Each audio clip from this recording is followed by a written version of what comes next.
നമസ്കാരം. എല്ലാ ദിവസവും രാവിലെയുള്ള പ്രീ മാർക്കറ്റ് റിപ്പോർട്ടിലേക്ക് കിടക്കാം. കഴിഞ്ഞ ആഴ്ച നിഫ്റ്റി ഒരു കൺസോൾട്ടേഷൻ സോണിലൂടെയാണ് കടന്നുപോയത്.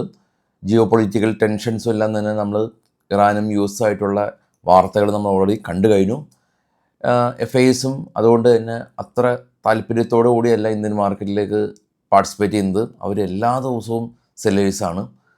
അതും വലിയ തോതിൽ അവർ സെല്ലിങ് നടത്തുന്നുണ്ട്. അവരുടെ വാല്യൂസ് എന്ന് കാണാം. അവസാന ദിവസം 4300, അതിനുശേഷം വ്യാഴാഴ്ച 4700. അതായത് അവരുടെ സെല്ലിങ്ങിൻ്റെ വാല്യൂ കുറഞ്ഞു ഉയർത്തി.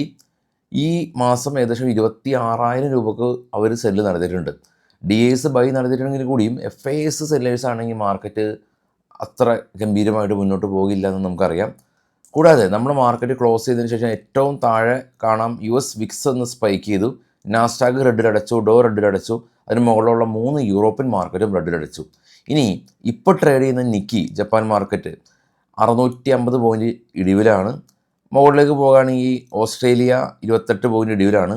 ഡോ ഫ്യൂച്ചർ ഇപ്പോൾ ട്രേഡ് ചെയ്യുന്ന ഡോ ഫ്യൂച്ചർ 300 പോയിൻറ്റ് ഇടിവിലാണ്. നിഫ്റ്റി ഏകദേശം ഒരു 100 പോയിൻറ്റിൻ്റെ ഗ്യാപ്പ് ഡൗൺ ആണ് ഇപ്പോൾ ഉള്ളത്. ബിറ്റ്കോയിൻ കാണാൻ വേണ്ടി ടോപ്പ് ചെയ്ത് മൂന്നാമത് 2000 പോയിൻറ്റ് ഇടിവിലാണ്. ഏറ്റവും ടോപ്പിലേക്ക് പോകുകയാണെങ്കിൽ ഗോൾഡ് $67 ഉയർന്നു, സിൽവർ $5 ഉയർന്നു. അപ്പോൾ ഗോൾഡും സിൽവറും ഗംഭീര റാലിയിലാണ്. കൂടാതെ തന്നെ ഈ കുറച്ച് റിസൾട്ടുകൾ വന്നിട്ടുണ്ടായിരുന്നു. ആ റിസൾട്ടിനെ തുടർന്ന് വിപ്രോ ADRൽ 7% ഇടിഞ്ഞു. ഏറ്റവും ടോപ്പിൽ നിന്ന് രണ്ടാമത് കാണാം. വിപ്രോ ADRൽ 7% ഇടിഞ്ഞ കാഴ്ചയാണ് കാണുന്നത്.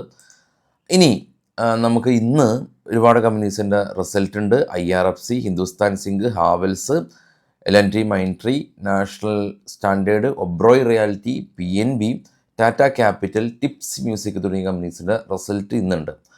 നമുക്കറിയാം ഇന്നത്തെ ദിവസം ഒരുപാട് കമ്പനീസിൻ്റെ റിസൾട്ട് റിഫ്ലക്റ്റ് ചെയ്യുന്ന ദിവസമാണ്.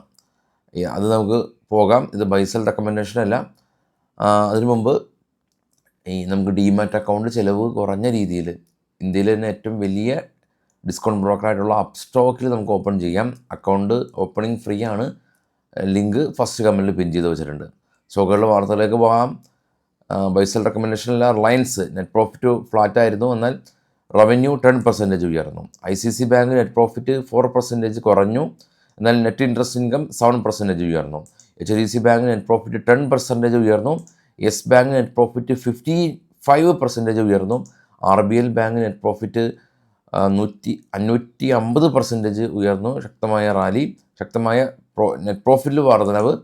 JB കെമിക്കൽ നെറ്റ് പ്രോഫിറ്റ് 21% ഉയർന്നു. വിപ്രോ നെറ്റ് പ്രോഫിറ്റ് 7% ഇടിഞ്ഞു. ADR 5% ഇടിഞ്ഞു. ടെക്കം നെറ്റ് പ്രോഫിറ്റ് 14% ഉയർന്നു. പ്രസാരി ബയോടെക് നെറ്റ് പ്രോഫിറ്റ് 3% ഉയർന്നു.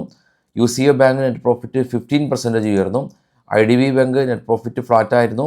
നെറ്റ് ഇൻട്രസ്റ്റ് ഇൻകം 24% ഇടിഞ്ഞു. JSW ഇൻഫ്ര അവർക്ക് 9% നെറ്റ് പ്രോഫിറ്റ് ഉയർന്നു. ഈ CG പവർ അവർക്ക് 900 കോടി രൂപയുടെ ഒരു വലിയ ഓർഡർ കിട്ടി എന്നുള്ളതാണ് ഇപ്പോഴുള്ള ന്യൂസുകൾ. അപ്പോൾ വൈകിട്ട് പോസ്റ്റ് മാർക്കറ്റ് ന്യൂസായിട്ട് എത്താം. എല്ലാവർക്കും ശുഭദിനം. വീണ്ടും താങ്ക് യു ഓൾ.